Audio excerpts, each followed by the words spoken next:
Hello, everyone, and welcome to the Binance Podcast. My name is Wei Zhou. I'm the Chief Financial Officer for Binance. So what I want to do with this show is to spend time talking to specialists, entrepreneurs, scholars, influencers, basically leading people from a variety of industries. Hopefully, through these conversations, we can share insights on how blockchain is changing not just these different industries, but also in changing the world. Here's a quick disclaimer. All opinions expressed by our host and our guests on this podcast are merely their own opinions. They do not imply any endorsements or opinions of their companies. You should not take these opinions as specific investment advice, as you will be solely responsible for your own investment. Thanks, everybody. This is Wei. I'm back with another exciting episode of the Binance Podcast. Today is actually a very special podcast. I think it's the first time we actually have two guests on at the same time to talk about a new merged entity.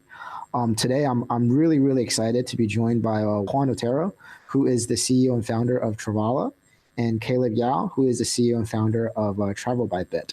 And I think last week, you may have read in the news that a merger was announced between Travala and TravelByBit to really take on the crypto travel industry. Combined entity, will have the largest hotel and airline offerings, I think, in not just sort of the crypto space, but actually in sort of all of the online traveling space as well. So it actually brings, spending crypto, the possibility of spending crypto for travel to basically to a larger segment. As some of our listeners may have known, Binance, I actually worked on the deal to invest into TravelByBit in 2018. And over the last sort of year and a half, we've seen really the business and the product take shape and to basically see the product offering really expand. And I came across Juan through introduction of Caleb a couple of months ago, as I think the parties were talking about what the merged entity would look like. Because I think whereas different companies offered special or expertise or specialties in terms of offerings in either the hotel and the air travel space. And I think, something that really happened during this period was actually COVID-19. And I think this virus as a whole have, dampened the demand for the travel industry. And people are asking, why are you doing this now, right? When travel demand is at a near all-time low. I'm a contrarian. I believe in that, when the market is bad, is actually a really good time to invest and build. And I think timing couldn't have worked out for TravelByBit, for Travala, for us to actually, jointly to work together post the merger, and also to work together with sort of within the Binance ecosystem to really explore the way to take travel booking with crypto to the next level. So enough from me. Let me introduce Juan and Caleb. Juan, why don't you get started to talk a little bit about Travala, who you guys are. I think some of our listeners may have known who you are, but most of them don't. And then Caleb, you can jump in and talk a little bit about what TravelByBit and its history, its origin story, and then we can talk about the merger subsequent to that. Yeah. Sounds good. Thanks a lot, Wei. So let me just give you a quick introduction about myself. My name is Juan Otero, 38 years old, originally from Spain. I went traveling when I finished university in Madrid, ended up in the UK, where I joined Oracle. At the time was still Sun Microsystems. After Oracle, I spent 3 years at Booking.com, at the project management team. It was at the time when Booking got acquired by Priceline. I think Priceline paid 130 million for what ended being, probably the most profitable travel deal ever made. So big win there for Priceline. After Booking, I founded an online restaurant reservation system in Europe, very similar to OpenTable in the US. Raised several rounds from venture capital and then sold it to the Michelin Group in France. I got involved in blockchain in 2015. Probably like many of us, I came across the Satoshi's Bitcoin white paper. Those 9 pages probably triggered what today is a real passion for blockchain technology. I also started doing some work as a consultant for a few tech startups and government organizations like the European Commission in Brussels and the EIT in Budapest, the European Institute of Technology and Innovation. And I came across the other two co-founders at Travala.com in 2017. And here we are today. Travala has grown from a small startup to one of the leading blockchain-based hotel and accommodation booking services. We boast over 2 million hotels in 230 countries. and we've become a champion of cryptocurrency adoption. We integrate over 25 leading cryptocurrency payment options, including BNB and BUSD, for which we're actually about to build native in-platform wallets as well, which will make it a lot easier for BNB and BUSD holders to book online as well. But yeah, the whole Travala proposition is bolstered by AVA. AVA is the native token of Travala.com, and it can be used for payments, for loyalty and rewards, discount, bonuses, and some other use cases. But yeah, it's been an interesting ride. And definitely we're here for a mission. And the mission is basically to decentralize travel and take that control away from the centralized travel platforms like Booking.com, Expedia, and so on. Hi guys, this is Caleb from TravelByBit. It is my second time on the Binance Podcast. So if you want details, you can look up that first episode. But briefly about myself, I've been in crypto now for over 6 years. And I believe that Bitcoin and blockchain is going to play an important role in the future of finance. I feel tremendously privileged to wake up every day to work on something I truly believe in and to continue to contribute to the growth of this amazing ecosystem.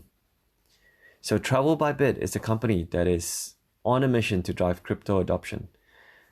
Back in 2017, almost every other person I knew was trading crypto, from my dentist to the Uber drivers, and even my mom called up one day to ask how to buy this thing she called a Bitcoin. The thing back then was when you had all this crypto, but when you tried to go to use it, there were very limited traditional places you could actually spend your crypto on. Billions were being traded every week, but there was hardly any way you could use it. So with this technology, anyone from anywhere around the world can receive payments, regardless of borders and without the risk of chargeback fraud. So it really makes a lot of sense for crypto to have a strong use case in the travel sector. And TravelByBit was founded to help build that genuine crypto adoption in the travel industry. Oh, awesome. Thanks, you guys. I just want to reiterate, this is actually Caleb's second go-around on the Binance podcast here. Juan and Caleb, obviously you guys were competitors in this space, right, for a bit of time. And how did you guys meet? And then how was the idea of the merger hashed? Yeah, I suppose for us, echoing what Caleb just said, we had a lot of respect for what the team at TravelByBit were building, particularly within the expertise in the flight booking vertical. We were building the platform around accommodation bookings, mainly hotels, apartments, and so on. But we saw the team doing a great job overall in pushing for adoption and in building, a world-class platform for booking flights with crypto.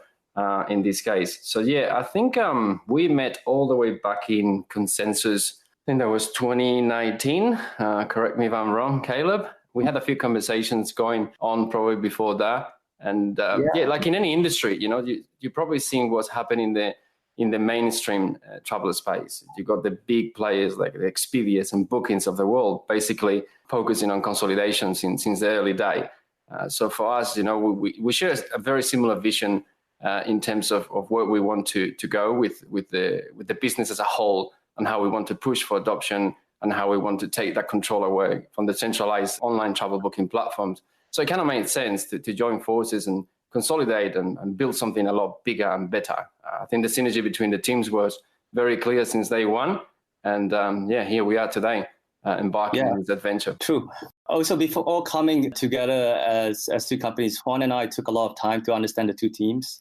And as it turns out, personnel we had on each side was very, very complementary. In areas of our business where we had skill gaps, Travala had the right experience and vice versa. So, the key to running a successful business is to have a good team. And I believe what we have together now is a super experienced team in the travel vertical to take the company to the next level. Absolutely. Yeah, we're in a much better position now to grow and face the next phase of growth for the business. We're obviously expecting a lot of demand build up from COVID and post-COVID. So that's something that I want to talk to a little bit, sort of like because one of the things we've seen is actually, or one of the issues that we had sort of is the growth issues had is basically how do we get more adoption, right? Basically, we need more crypto adoption before travel's use case via crypto comes in and takes into shape. And I think that was one of the things where, from my perspective, it was a longer sort of termed investment. And I just wanted to see how you guys look at it. Where is that demand coming from before we jump into the whole COVID situation? In my mind, is actually going to accelerate demand. Yeah, I suppose what we've seen in the industry is like, if you go a step back and you look at the cases like Airbnb and those disruptors that, what they were bringing to consumers was, more reasonable pricing, allowing travel suppliers to compete more freely, giving more importance to, user reputation and trustworthy reviews and so on.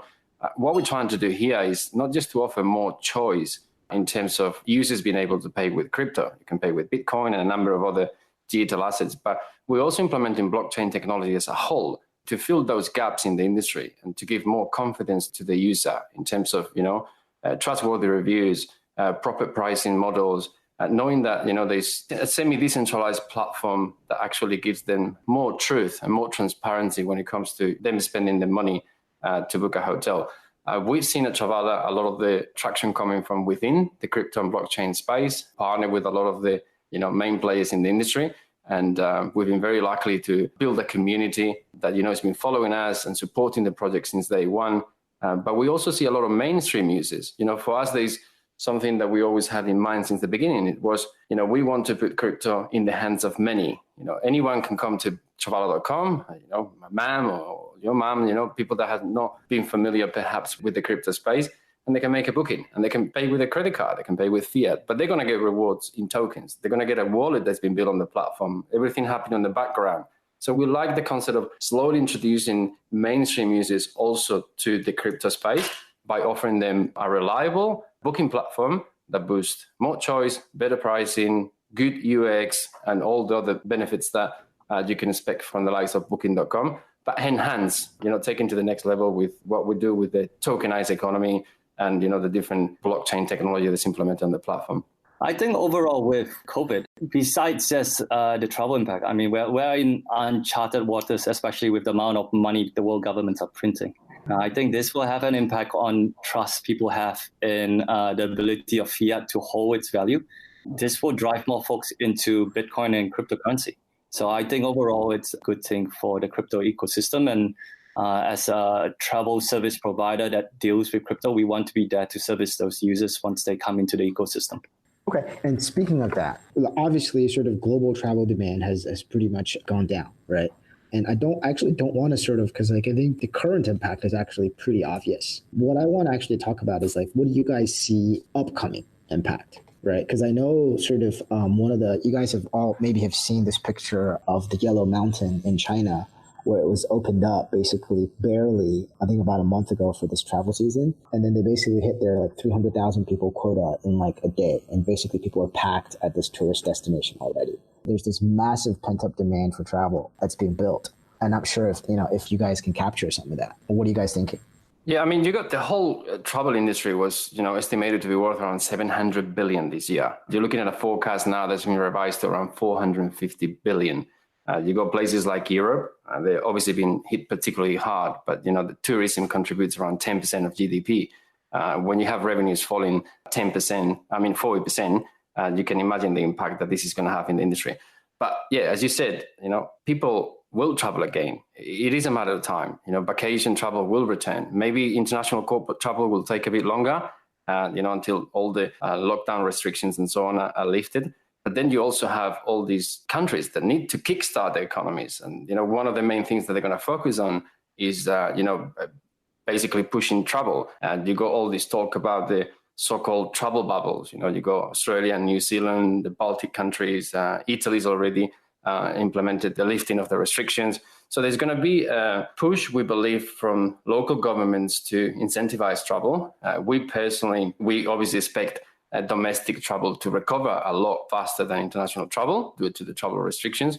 But we also expect a massive amount of built-up demand from people that have been locked in their houses basically for the last 2 to 3 months. They're going to jump into booking travel as soon as these restrictions are lifted.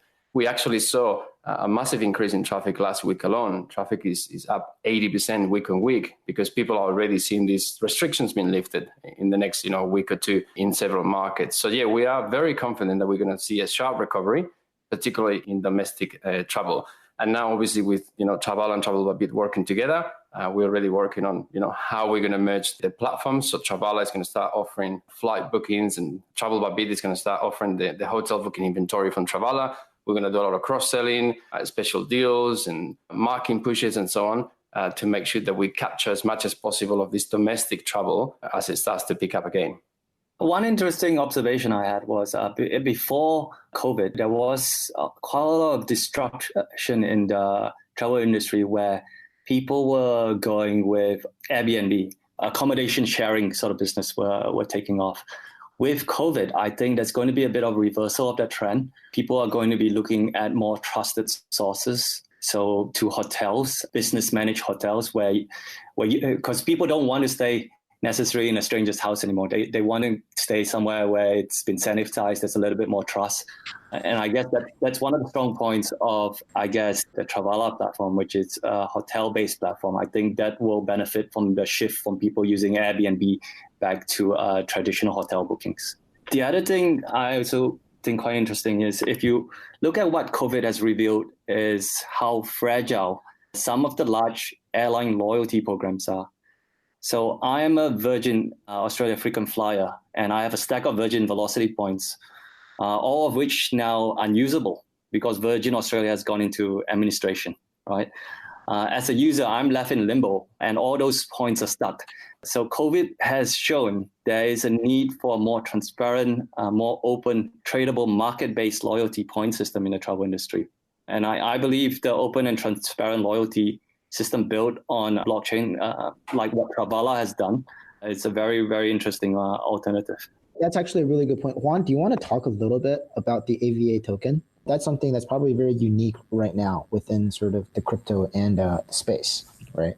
Absolutely. And that goes back to what Caleb was just mentioning, is how can we continue to trust these centralized, entities that we rely on basically, for example, with the case of loyalty points. In the case of the AVA token at Travala.com, we have a smart program, which is a staking program that allows users to enjoy particular benefits and discounts when the AVA token within the platform. Obviously, this is decentralized staking model built on Binance chain, where users can be sure that they're going to stake those tokens. Those tokens are going to be there. They're going to get access to a number of benefits when it comes to making travel reservations, gift bags, exclusive discounts, and so on. We actually have tier level smart program that goes from tier 1 to tier 5 that allows users to enjoy more benefits or higher discounts depending on the amount of AVA that they have locked on the platform. We've seen a massive increase in the interest of users to stake the AVA tokens within the Travala platform, and also to become part of this exclusive membership within the Travala.com platform. This is an example of how people are slowly losing trust in decentralized entities and knowing that, hey, here's blockchain technology, something that I can use for a liquid asset that I can actually trust because it's on the blockchain. And it also gives me benefits to enjoy when I book travel with. We also pay bonuses for staking the AVA token. So it's a win-win model for AVA token holders. And overall, the utility of the token is evolved over time. I mean, initially it was just a payment token where people could use AVA to pay on the platform. It's evolved to powering a whole tokenized loyalty and rewards program, the smart program, discounts and bonuses, and a number of other use cases. And the AVA token is also about to be integrated in CoinGate, which is going to make it accessible to over 5,000 merchants worldwide outside of the Travala.com ecosystem. And we're looking at how we're going to also leverage the AVA token with the merge with TravelByBit to make sure that we boost the utility of the token across both platforms. And hopefully with the support and advice from Binance, we're looking to continue to develop the use cases and the utility of the token. But a very successful implementation, knowing that there's a token that powers the whole economy and something that users really, really enjoy. One thing I want to add, actually, Caleb, to your point, in terms of work, because I know, and Juan, this probably applies to you as well. How close are you guys in terms of working with the airlines or the hotel chains, talking to them, to business development or relationship management with them to see how they can use these tokens in the traditional way? Caleb and I have actually brainstormed quite a bit on is one of the biggest things, when I travel, is basically airline miles and hotel points. The Starwood points used to be, you get certain treatments, and the airline miles, you can get upgrades and free travels from them. And I actually see like a direct conversion almost, like with a tokenized format that's actually cross applicable on different platforms. If either case, then how does that, like, do you see an opportunity for that down the road? That would be tremendous, I think, as a traveler, that I can, for points that I don't use, that I can actually sell, right? Yeah, absolutely. It's something that we've been looking into for a while. There's a couple of concerns to take into account there, particularly when you look at, the tokenization of loyalty programs from the likes of, the Hiltons and Marriotts of the world and so on. The large travel companies, let's say, that is volatility. Volatility is an issue, but yeah, there's ways that we can definitely work around that. And there's interest already from some of our partners, traditional travel partners, like travel member platforms and so on, where they, show an interest already to potentially have AVI being the backbone of the loyalty and rewards program. Going back to your initial comment in terms of building relationships with hotels and airlines and so on, at Travala.com, we always had this vision to, decentralize more and more aspects of the business, to build the decentralized business models. If you look at our white paper at whitepaper.travala.com, we have laid down where we see things evolving over time. And, there is an intention to, do a lot of decentralized work in terms of building a decentralized sales force, looking into what we call the direct contracting program, which is basically having a network of agents, let's say, helping us build those relationships with, the different suppliers, in this case, hotels, airlines, and so on. And part of that offering to them could very well be the possibility to use a tokenized loyalty rewards program powered by AVA. There's a significant opportunity there. And there's just, how we develop this over time to make sure that, we can counteract things like, volatility in the token and so on. But a massive opportunity from our view there. From an airline's point of view, we've talked to several airlines. I mean, Qantas and Virgin in Australia have massive point programs here. The airlines want to have a lot of control. Decentralized entities who have control of these points prefer it to be centralized. But I think given COVID and what is, like I said, how it's shown how fragile some of these loyalty programs are, I think consumers will demand transparency. They'll demand the future loyalty programs to be a little bit more open, a little bit more tradable. So I definitely feel that will happen in time, and that will be a push from the consumer side, as some of these larger programs fail in a sense because COVID's affected them in such a negative way, and we've seen how fragile some of them have turned out to be. Yeah, I mean, it's only so long that the big OTAs can get away with it, isn't it? I mean, we saw the debacle that happened with that fake restaurant on TripAdvisor with thousands of fake reviews from a restaurant that didn't even exist. We've seen people losing trust with, the air miles, reward systems. We got cases like, Booking.com using the Genius program that is funded by the hotels themselves. And, half of the time they boost fake discounts. So the consumer is losing trust and is becoming a smarter consumer. And that's why I think we have a great opportunity here to take the lead in terms of transparency, of how we offer a better system, a more transparent system all over to the consumers when it comes to booking travel, to know that, they're booking at the right price, they get more choice, they get, trustworthy reviews, the actual loyalty programs, loyalty points are real and owned by them and so on. I guess we'll come to sort of the last part. What are some of the most exciting things that you see then post the merger? Like, say it's sort of the top 2 or 3 things that you guys are looking to roll out, product-wise, feature-wise, or utility-wise? So product-wise, we are already working on the release of the cross-selling, which is scheduled for next week, which is a cross-selling integration of flights on Travala.com and hotels on TravelByBit.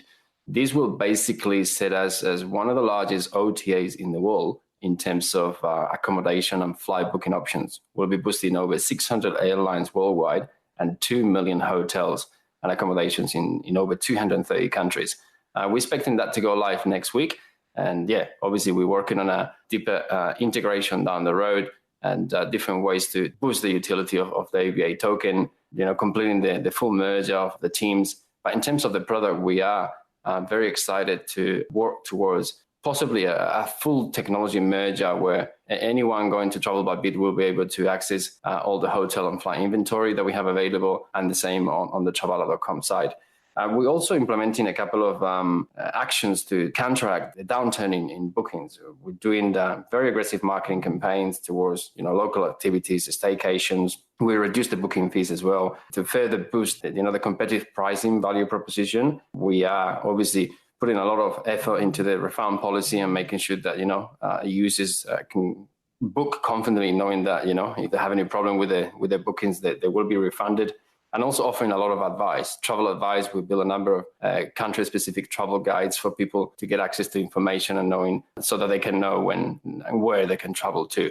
But in terms of the product development, it's mainly around making sure that we implement that cross-selling. So we have that massive offering in terms of hotel and flight booking options across both platforms. And we incentivize the use of the Aviate token across both platforms. From a business perspective, I think our joint mission is to help crypto adoption. So we do want to focus on getting that message to the community as well, to let them know, we're still here. And when we talk about crypto adoption, it's not just that you can use crypto on Travala and TravelByBit. I mean, the reality is we are still in that phase where there are more people outside of crypto than inside the tent, A lot of people are actually sitting on the edge of the pool wanting to dip their toes into crypto, and they're seeing world governments printing unlimited amounts of money, eroding the value of their cash savings, and they want to start to see crypto as an alternative choice. And so we want to continue to urge the crypto community to support us, because I think having our companies as the flagship use case for crypto is very, very important to get some of this mainstream folk in, because travel is very, very visible.